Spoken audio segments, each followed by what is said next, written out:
Welcome to The Forgotten Road. In this video or series, I'm going to discuss the rules for The Forgotten Road. And I made my own rules out of necessity. This is a Kickstarter which has three games in one that you can download for free and print and play. And there is also a €10 pledge where you get some expansions. Now this rulebook has some problems. Let's see what happens here. Yeah. So first of all, the count is wrong. There are not 32 action cards, but 34. The 4 hero cards this is only correct in the free version. There are 12 hero cards in the paid for game. So the components component count is wrong. Also here, this font type is sans serif, and the game is designed to be printed and read offline. So a serif font, for example Georgia or Times New Roman, would be much better. Then there is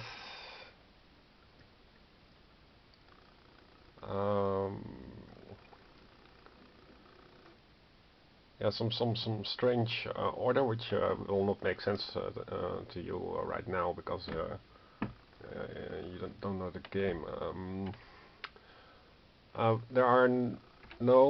There's no mention of difficulty, setting that you can select. So what you're reading is the default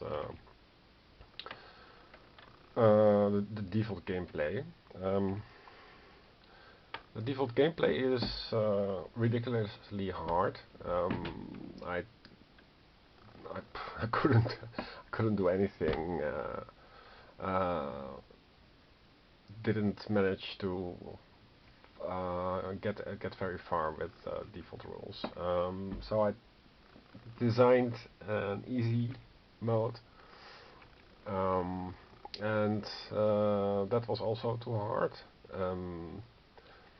Basically, what you do is there are 3 steps. You put your pawn here, and then you move. You want to move it down. To do that, you need to pass a skill check. For example, you have to have an eye and a crossed sword.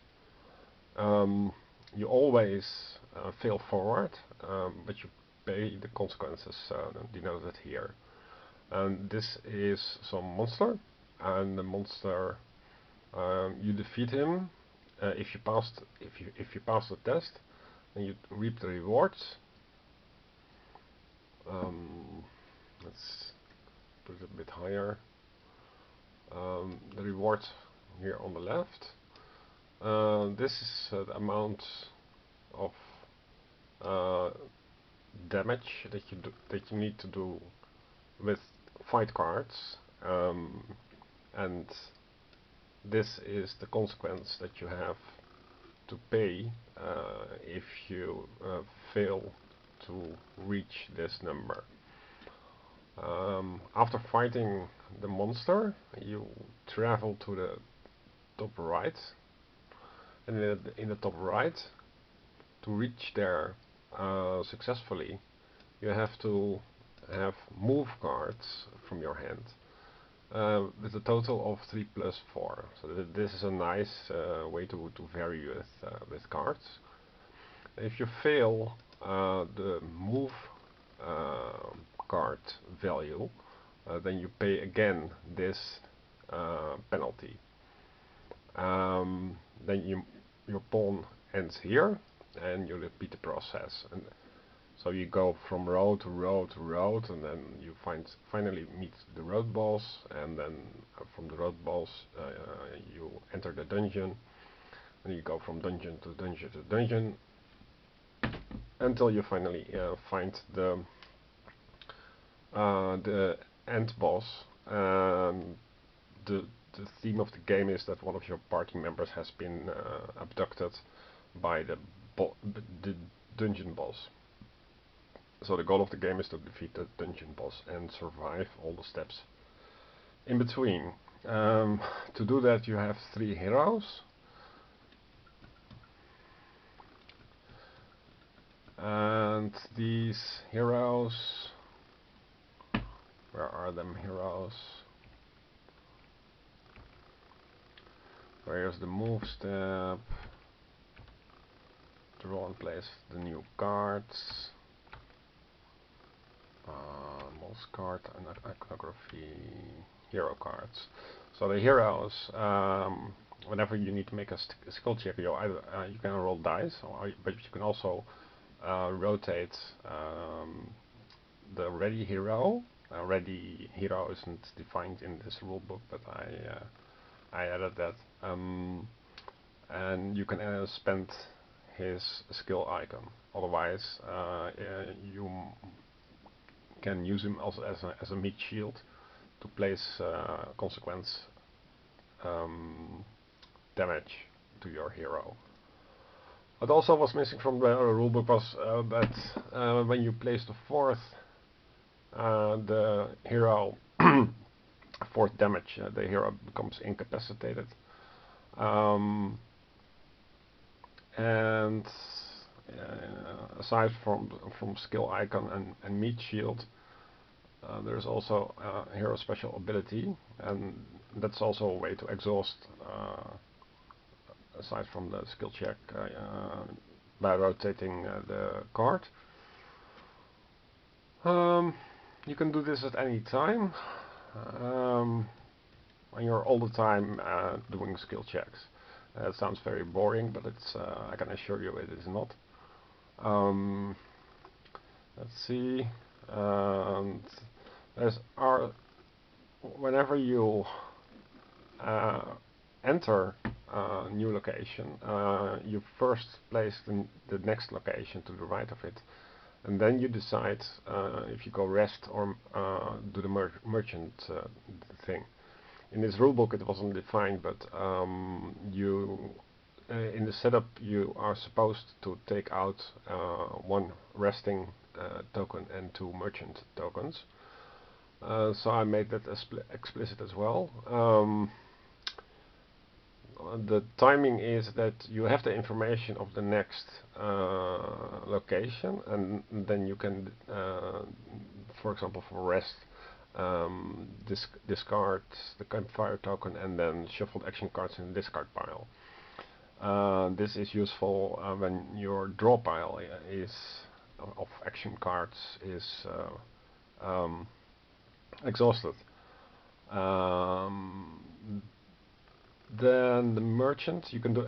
It isn't described that you can do the rest and the merchant action at the same time, or first the merchant and then the resting. So I made that also explicit, because they are just different, unrelated things. So it makes sense to allow that.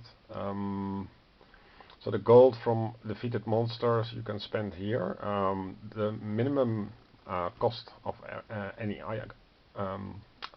potion or item is 4. So if you gain 3 gold, it makes no sense to do the merchant action, because after the merchant action, merchant token is discarded. You have only 1 left, at least for normal difficulty. And yeah, then it was for nothing, because you wanted to buy something for 3. and all the items that you cannot buy are discarded. Discard is also used very loosely in this rulebook. That is discard as in put on the discard pile, and there's also discard as in put back into the box, aka remove stuff. And here you see what he actually meant. So, okay. When it first lands on a location, this is confusing because you think that it is an immediate decision, but before you visit the merchant, you as an effect of reaching the location, you draw the next location. So you have the information on the next location first before you go to the merchant. Now again to some definitions and some scoring, and it's unclear that you get points when you win or when you don't win. It's supposed if you get to the final boss and defeat it, you win. However, you can also, you can win, but you can also choose to follow this. It's a bit strange. Then there are some difficulty modes. Increasing the difficulty to make it harder. That's completely insane difficulty, but the problem with this is not that it is on the back of the back part of the rule book, but every time if you decide on a hard mode, you have to check in the setup by flipping back and forth because the information is far away from each other. You have to flip back and forth. How many merchant tokens, how many road cards, how many dungeon cards, that you have to the step when you have to are to discard the top 2 action cards from the game before beginning is it leaves you thinking. So, and then here is the same thing, but 4 action cards. So, and then you have some useless pages with a lot of black.